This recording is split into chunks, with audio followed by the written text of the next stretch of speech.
I don't.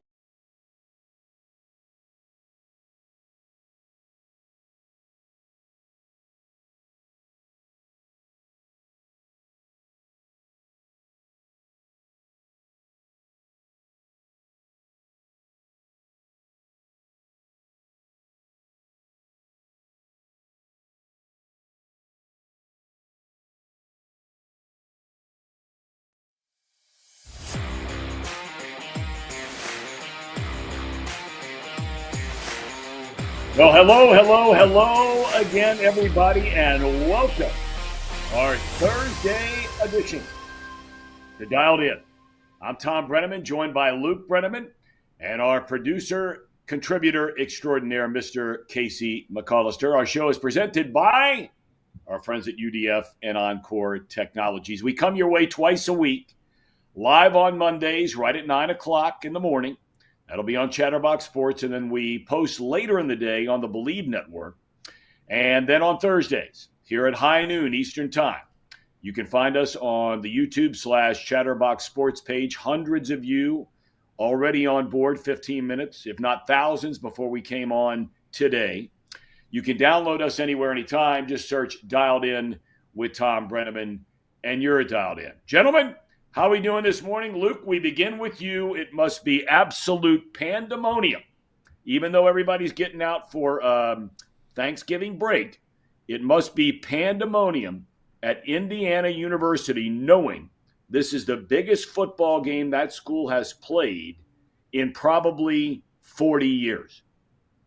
Yeah, I think you could make the argument the way they're going right now in this storyline that this could be the biggest football game ever. I mean, they haven't had a 10-0 start ever in program history. And to take a 10-0 start into the Horseshoe in Columbus, a number 5 versus number 2 ranked game, there's certainly a nervous energy on this campus. I think a lot of people are getting their eyebrows raised by the 13-point spread. I think that was going to be a number that was going to surprise people this entire year. You're going to be 2 touchdown underdogs in the Horseshoe as an Indiana team who, yeah, let's be honest here, they haven't beaten anybody, but they've beaten everyone they've beaten until they can't be beaten anymore. So we'll talk about the game more as we move on, but there is a little bit of a nervous energy, and the best part, there is a cavalry of Indiana Hoosiers heading to Columbus this weekend. Well, I mean, it's so exciting. I mean, for you and all the other kids that go to school there and the alumni base, they've waited around so long. And normally you put your hopes into the basketball team, and they have high hopes this year. But it hasn't been that kind of basketball season for a while there. So to have this in football, and of course, since we were last together, the university gives Curt Cignetti a 10-year contract. It's his first year on the job. And he said that, hey, we're coming in here to compete with Ohio State and Michigan, and not only compete with them, but to beat them.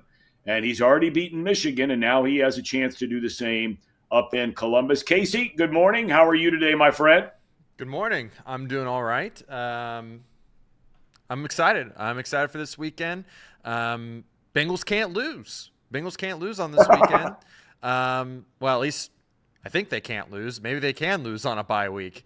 I'm excited for this college football slate, especially the Ohio State-Indiana game. We've been talking about this, I feel like, since the beginning of this show.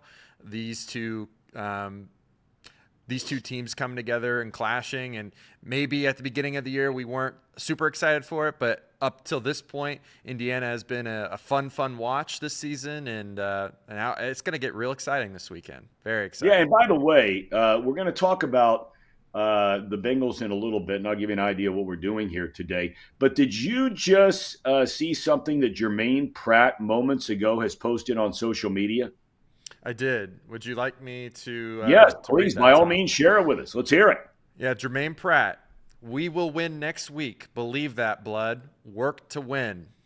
That was posted a couple hours ago. Hopefully he's talking about the Steelers and not the bye week. Yeah, I love when my players are guaranteeing wins. Definitely doesn't show that there's any sort of urgency or panic in the building. So, yeah, Jermaine Pratt guaranteeing a win. And that will come against the Steelers a week from Sunday. Bengals off this week, if you didn't know that already. All right, here we go. Instead of rehashing over and over. The Bengals lost on Sunday night against the Chargers. What we're going to do today is offer up 3 things we'd like to see the team do over this final month and a half, 2 months of the season. Okay? We'd love to see them win every game and get into the playoffs. That goes without saying. But let's be realistic. That probably is not going to happen. It might, but probably not. According to Jermaine Pratt, maybe it will. But what would you like to see happen outside of them winning those games? College football, we mentioned, takes center stage this weekend. We're down to the final 2 weeks of the regular season, and people are losing their minds over the college football playoff rankings that came out a couple of nights ago. All of the SEC fans apparently believe that every team in their conference should be in the playoffs. And I don't know. I mean, maybe they're right. But the fact that every team in that league has at least 2 losses, except for Texas, which has 1 and might get another one soon and hasn't beaten anybody, and those are good teams. But the bottom line is they all have 2 losses, and you play who you play. Like Luke said, you beat who you beat. You don't make up your own schedule. When this season started as it pertains to Indiana, they knew they had Ohio State on the slate. They knew they had the defending national champion Michigan Wolverines on the slate, and they had the team that played Michigan in the national championship game, Washington, on the slate this year. We didn't know the Washington coach was leaving. We didn't know Harbaugh was leaving, and those teams would have down years. So look, you play your games, you win your games, or you don't, period.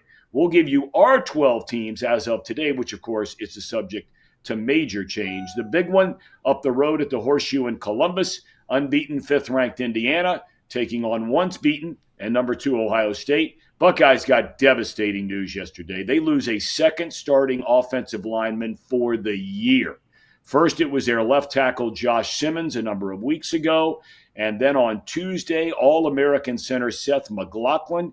He's one of the semifinalists for the Remington Award, which is given to the best center in college football. He blows out his Achilles tendon. He's out for the year.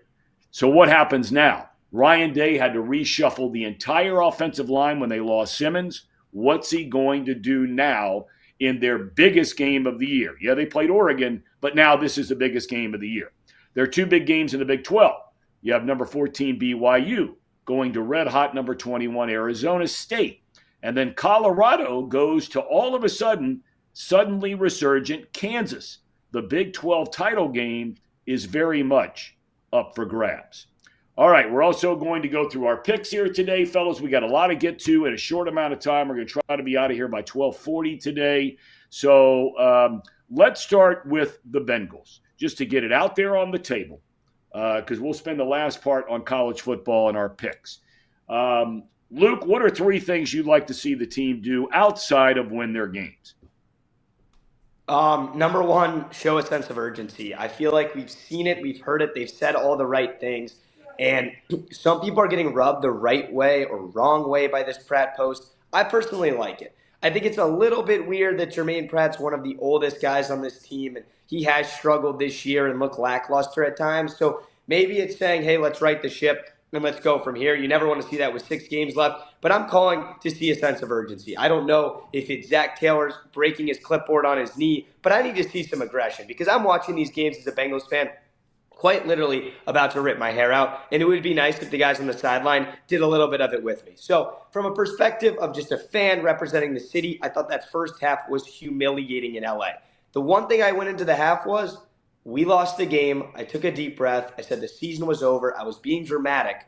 But it all came down to the sense of, whoa, Trey Hendrickson is now getting really upset. Jermaine Pratt's calling out Cam Taylor-Britt on the sideline. I like that. So I want to see more of that because it eventually did light a fire under them in the second half. They came to play. So sense of urgency, 1.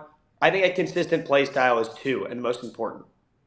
The way the Bengals are playing games right now, even when they're playing at their best, the second half against LA, the second half offensively against Baltimore in that both shootout games, that's still not a play style that wins games in the National Football League. That's how LSU has always played in college football. You can get away with that in certain leagues like that. But the NFL is a gritty game, won in the trenches for 4 quarters where you have to be the most physically dominant team. And the Bengals avoid that by throwing 50-yard touchdowns on 4th down to their star receivers or letting Jamar get loose for 75 yards. I love it. It's exciting. It's amazing. But that's not how you consistently win football games in this league. So I want a scheme that is more suited to running the ball on the early downs. On 3rd and 2, don't be afraid to run the ball because they're either going 3 and out or they're scoring in like a minute and a half right now. And I hate that. And it is an issue with the defense. I think that's why 3rd downs are so important for this offense, and that's why we put so much pressure on them. But both sides of the ball, we need more complementary, consistent play style.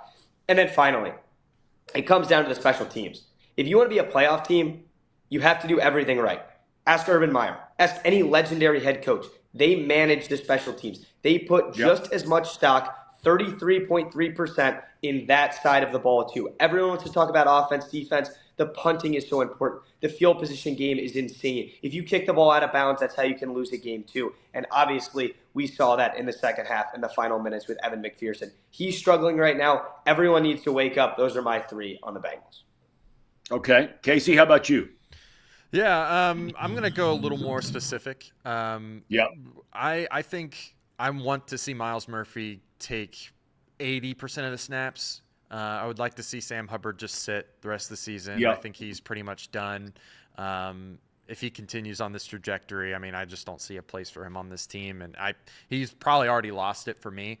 I need to see him develop. I need to see what I have there because moving forward, I need to know if I need to keep Trey Hendrickson long term or not.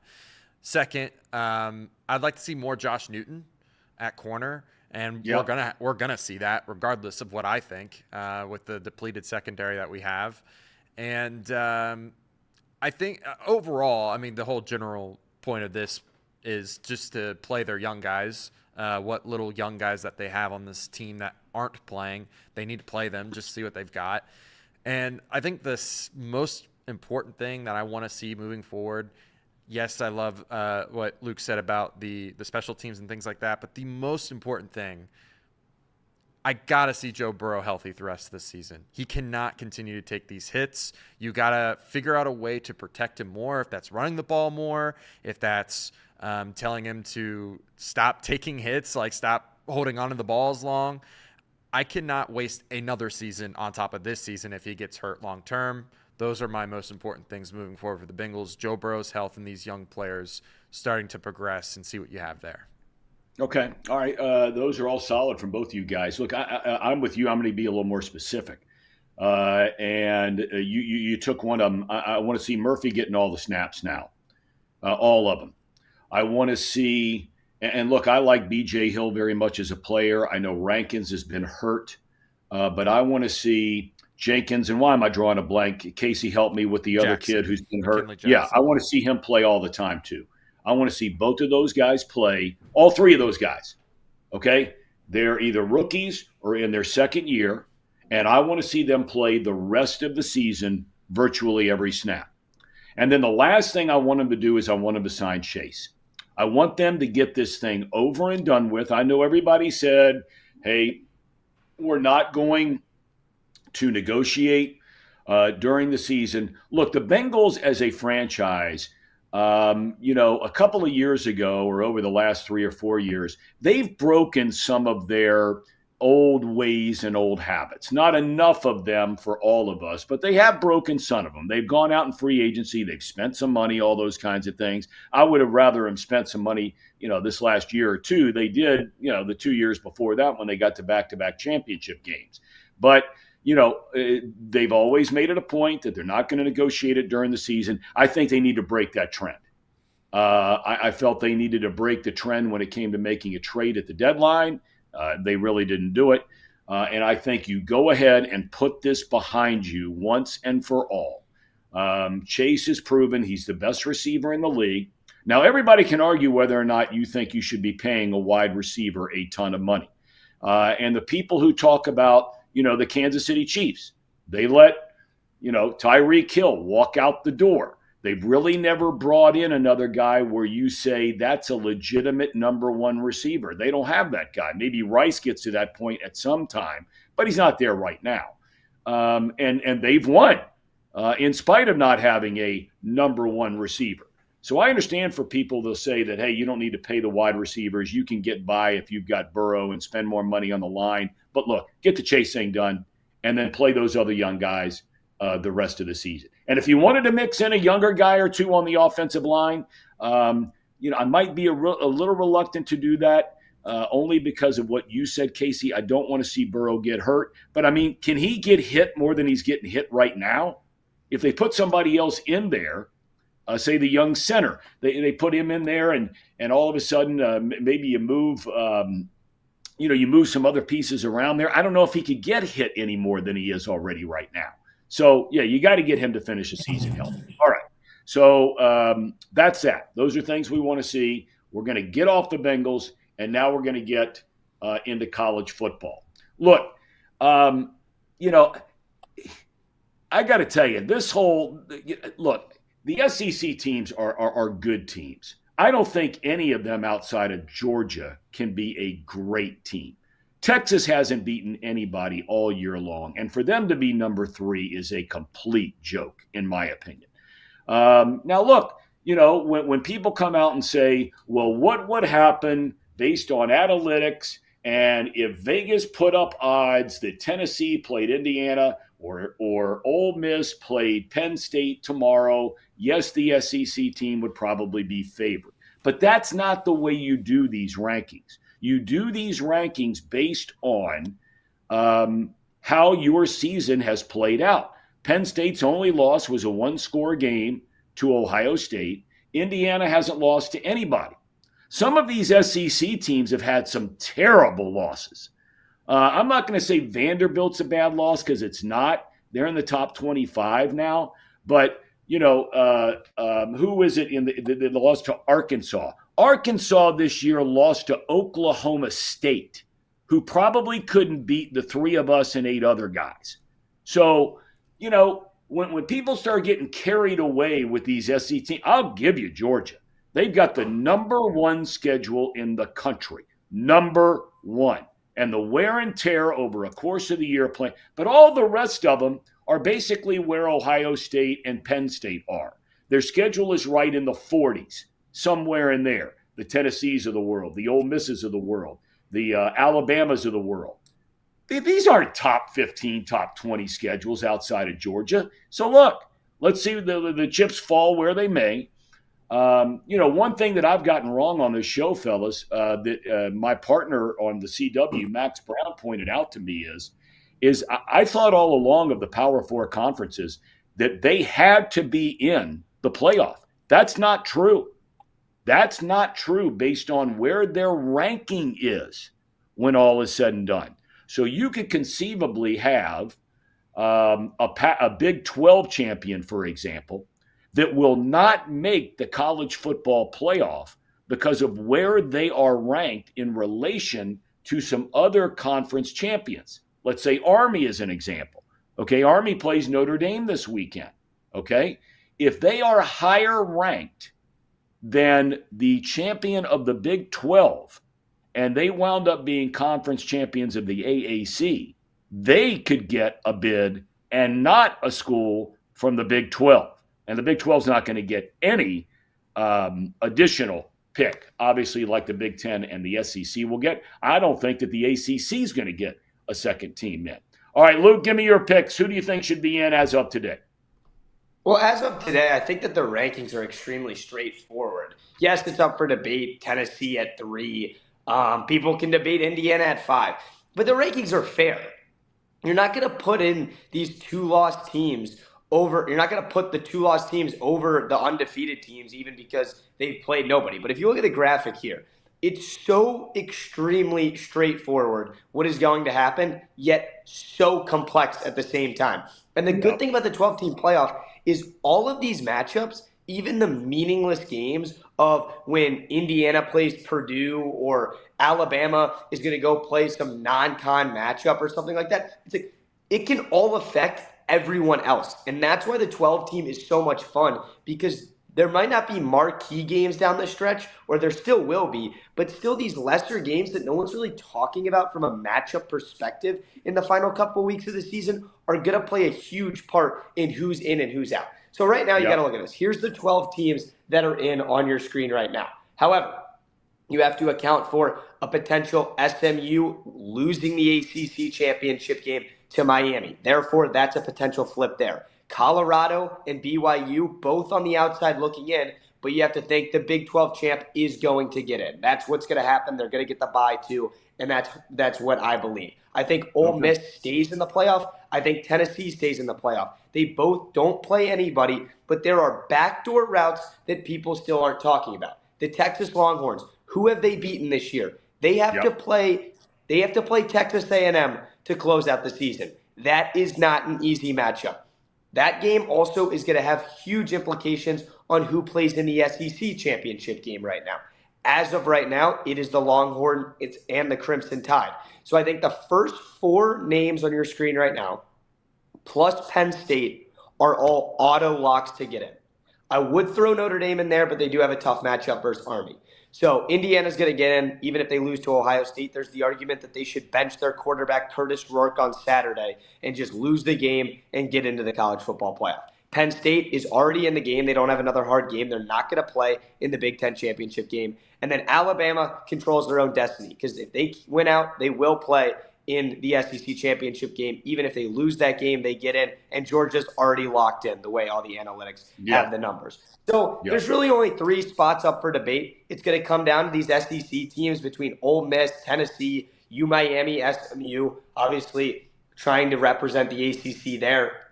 I think the parity is going to be insane down the stretch because now you're really going to start talking about who beat who has similar opponents, who beat them by more. And that's the argument right now that the Big Ten does win over the SEC. So that's why I'm at the point now where I might have a little Indiana bias, but just look at the numbers. The Hoosiers are going to get in the playoff. They could lose by 50 in Columbus, and there's still not a strong case to leave them out because some of these teams getting in, it's like, this is a Bama team that is easily going to get in the playoffs if they win the next 2 games, and they've lost to Vanderbilt this year. Like, yeah, Vandy's ranked and whatnot, but Vandy's ranked because they beat Alabama. These aren't great teams that the SEC has lost to. But if you saw my Twitter, and you can check it out, there's look-ahead lines for these college football playoff matchups, and the SEC is favored on the road against every single potential Big Ten opponent. So Ole Miss would be favored at Indiana in December. That's crazy to some people, but I think it's the fact that the SEC has been battle-tested this year. Those environments are second to none on a week-by-week basis, and these guys know how to play football down there. You can say it just means more, but the experts and analytics like them as well, so they have to get in the playoff. I think the team that gets kind of, I'm not going to say screwed out of this whole thing, could be Tennessee, just because they're not coming in very hot off that blowout loss where they blew the second half to Georgia. I think that could be the one team that really gets stung out. And the good part about the 12-team playoff is at the end of the day, you do control your own destiny because 11 other teams are getting in if you're going to be the last team. Yeah, I mean, I just don't understand the whole Tennessee thing. I really don't. I'm not suggesting they're not one of the top teams in the country. I'm not saying that at all. But again, they lost to Arkansas. Now, on the flip side of that, Notre Dame, which I have in here, and you see mine on the left, Oregon, Ohio State, I put Georgia number 3. I really think that Georgia, when all is said and done, I know they had the hiccup against Alabama and they had another this year, but I still think at the end of the day, they're the best team in the SEC by far. I'm including Texas in there, but if Texas loses to Texas A&M, Texas should not get in. They have not beaten a ranked team the entire year. The only ranked team they did play was at home, and they got the doors blown off of them by Georgia. Alabama, battle-tested. I think they're the second best team in the SEC. Notre Dame, I got to tell you, I know they're Notre Dame, but I'm having a hard time understanding why they're getting all this love. What? I mean, at the end of the day, who is Notre Dame beaten? I mean, seriously. And they have by far, I can talk about the Tennessee loss to Arkansas, and Arkansas lost to Oklahoma State, who's awful. But the worst loss by far of all of these teams that are listed here, not even remotely close. SMU's only loss was against BYU by 2 points. Notre Dame's loss to Northern Illinois University is by far the worst loss any of these teams have. that I have on this top 12. I don't have Tennessee on the top 12. I think Ole Miss is starting to play well, but I mean, Ole Miss lost to Kentucky. Kentucky is an SEC team. So I'm going to say that loss is not as bad. Northern Illinois is not even going to finish in the top 5 of the MAC. They got boat raced by Miami the other night for their 5th loss of the season. I think SMU is going to win the ACC, and they're going to have the ranking to get in. I think Colorado is really rooting hard for BYU this week. It's not an easy game for Colorado playing at Kansas, but they are rooting hard for BYU to beat Arizona State. So then they could go beat BYU in the title game, BYU with 1 loss, and get their ranking up high enough to get in. So those are my teams. Casey? Yeah, I don't have a fancy graphic like the rest of you. I didn't have enough time to make one, but I have pretty much a very similar following. I got Oregon, Ohio State. Those are my 1 and 2. I have, I guess, Georgia 3. I kind of debated between Georgia and Alabama, but I'm gonna put Georgia there for now. I think it's a toss-up between the two of them. Then I have Alabama, and then I have Indiana, and after that, it's pretty much a toss-up between the rest of the teams. Notre Dame, Penn State, they're in there. I've got Boise State, I've got SMU, I've got Colorado. That final couple spots for the other SEC teams, Texas, Tennessee. I'm waiting to see what Texas A&M does because I think they might be able to sneak in if they beat Texas. And then that shakes up everything. So I think as of right now, I pretty much have a very similar. Hello. Yeah. Sorry. Should have turned off the ringer.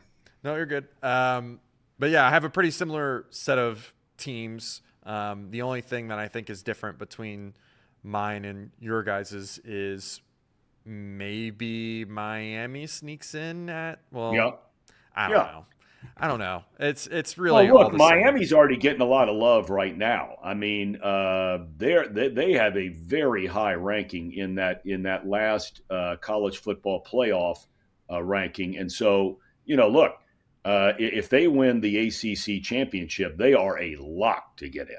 Not because you get the automatic lock. That's not the case, as I brought up earlier. No, to clarify, but if Miami that. wins their last 2 games and they go beat SMU or Clemson in the champion, actually it'd have to be SMU because Clemson is the only other team besides Miami that can get in the title game. SMU's already in it.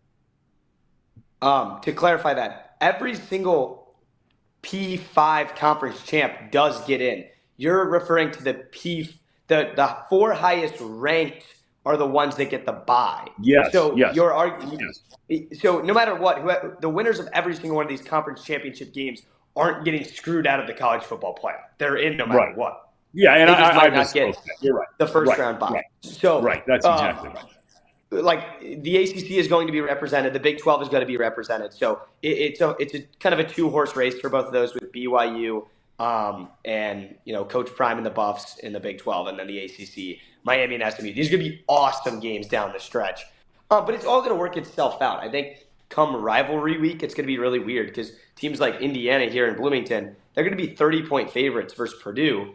And then the SEC brings you the challenge of the Iron Bowl is still going to be the Iron Bowl. So that's still an unranked versus ranked matchup, a below 500 Auburn team. But they're probably going to give Alabama a lot more than Purdue, per se, is going to give Indiana. So it's all going to be worth watching down the stretch. I honestly think we could talk about this all day, and it's kind of pointless because it's going to work itself out. Yeah, I just think at the end of the day, there is no way, and I know Jacob was in the chat here, there is no way on God's earth that you can justify putting in a 2-loss SEC team ahead of a 1-loss Indiana and a 1-loss Penn State team.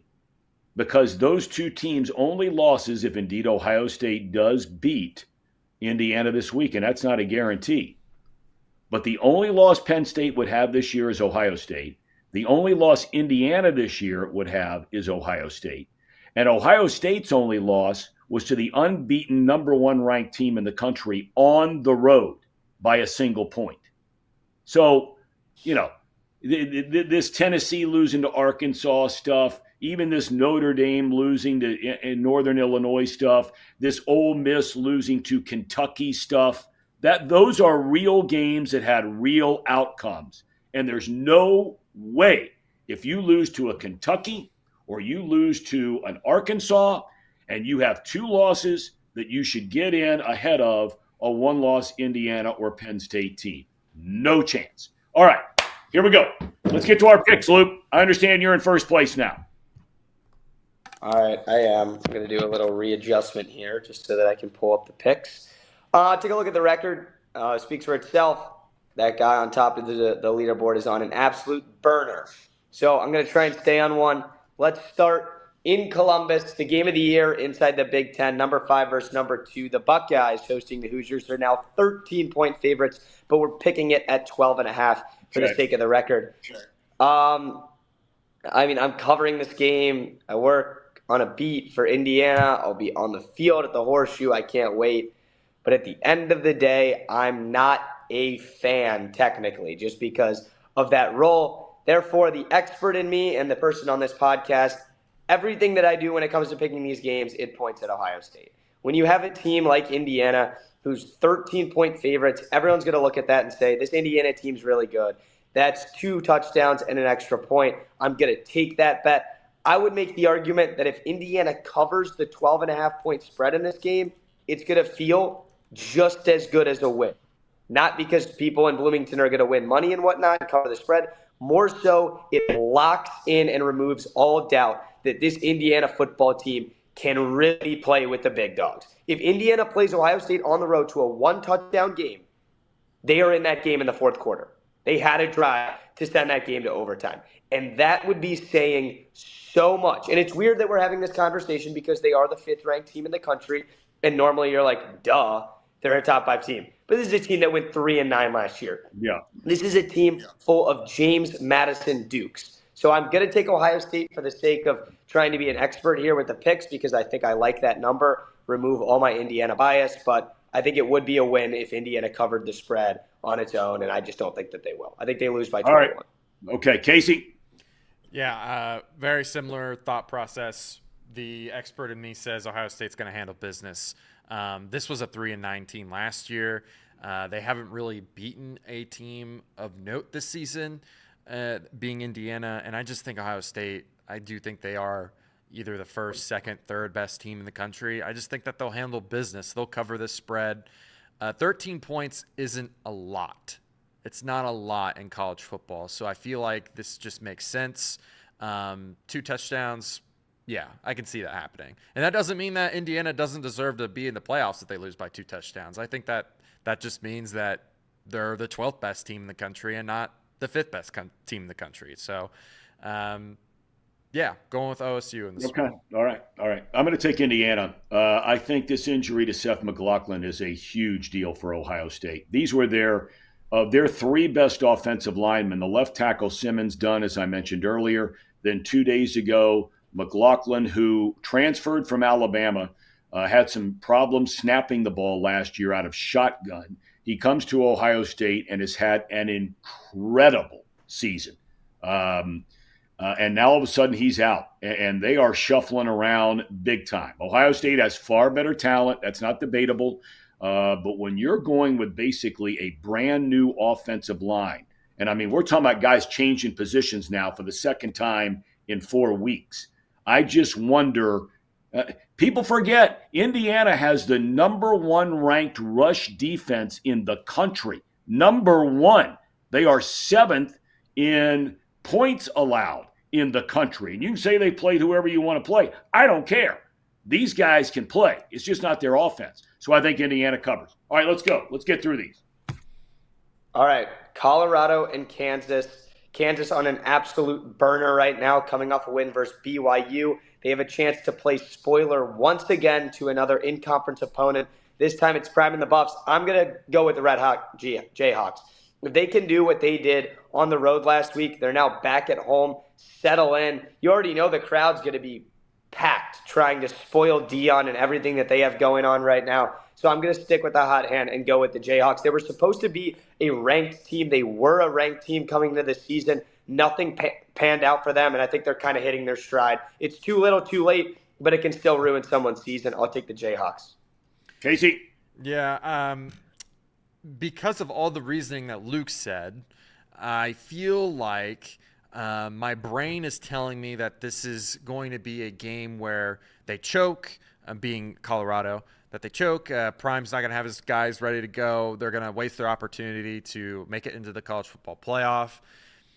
And all those reasonings lead me to believe that I should do the opposite because of how bad I've been in betting and picking these games. So I'm going to pick the opposite of that and pick Colorado, despite how I feel about that team in prime.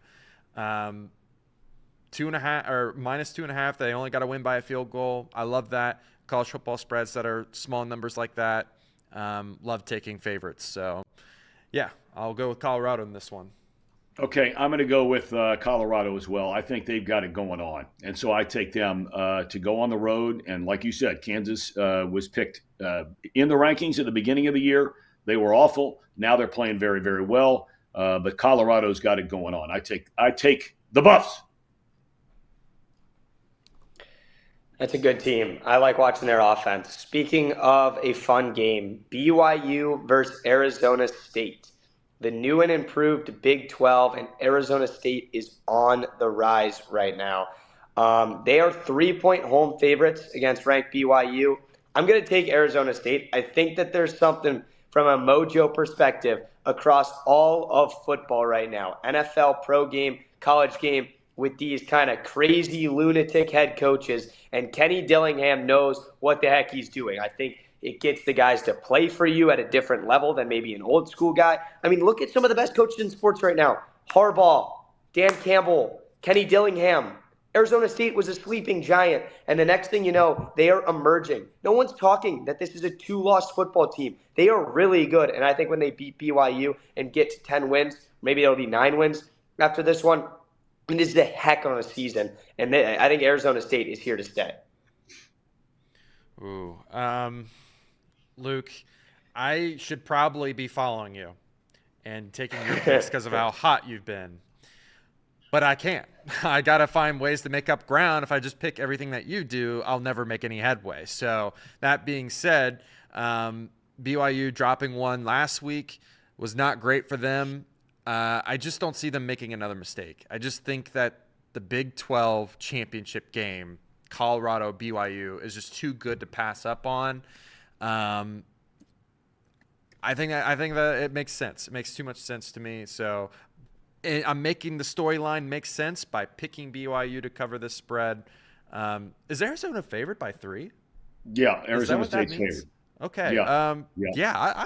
I'll do that. Why not? I'll take the points there. They don't even have to win. Okay. I thought they were not favored, or that BYU was favored. So okay, completely. All right. I'm gonna switch my pick. I'm going with BYU. I initially, but the more I thought about this, so I'm gonna switch mine. I initially had Arizona State. I started thinking about some of the things that might be going on out there. Arizona State is hot. The students are out for Thanksgiving break. The second largest Mormon community in the United States outside of Provo and Salt Lake City, Utah, the state of Utah, is in Mesa, Arizona. I think there is going to be a huge BYU contingent at Sun Devil Stadium this weekend. And I think BYU needs this win bad to get back on track. They've only lost once.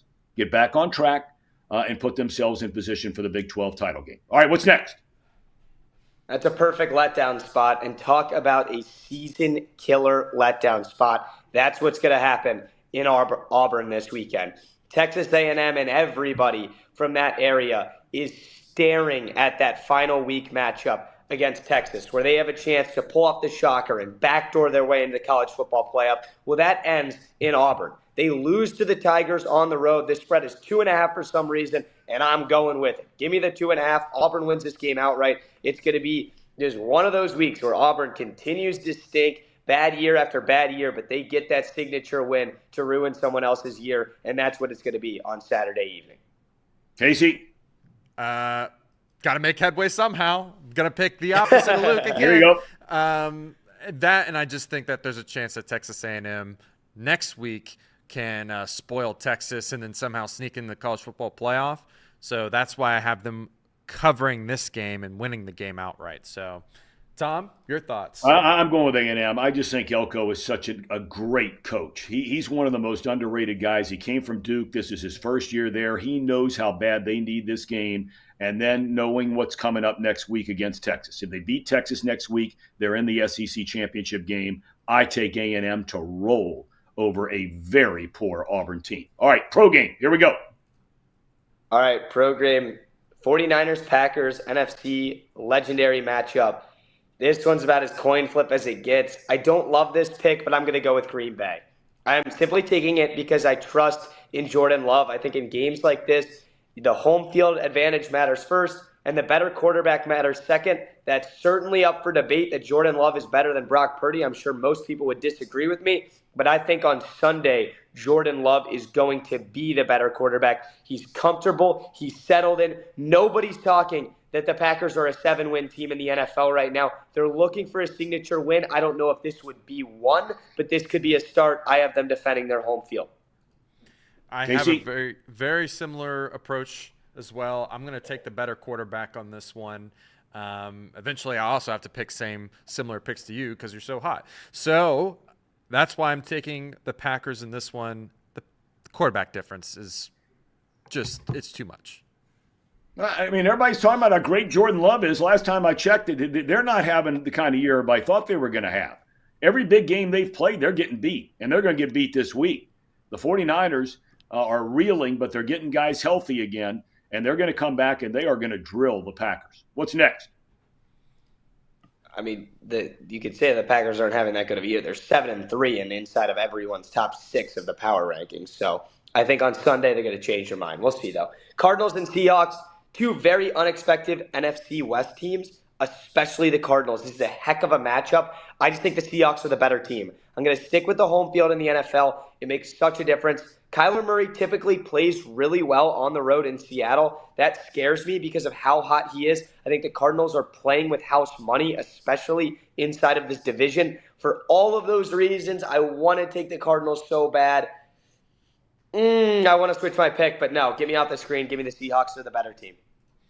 Yeah, I'm taking the Cardinals.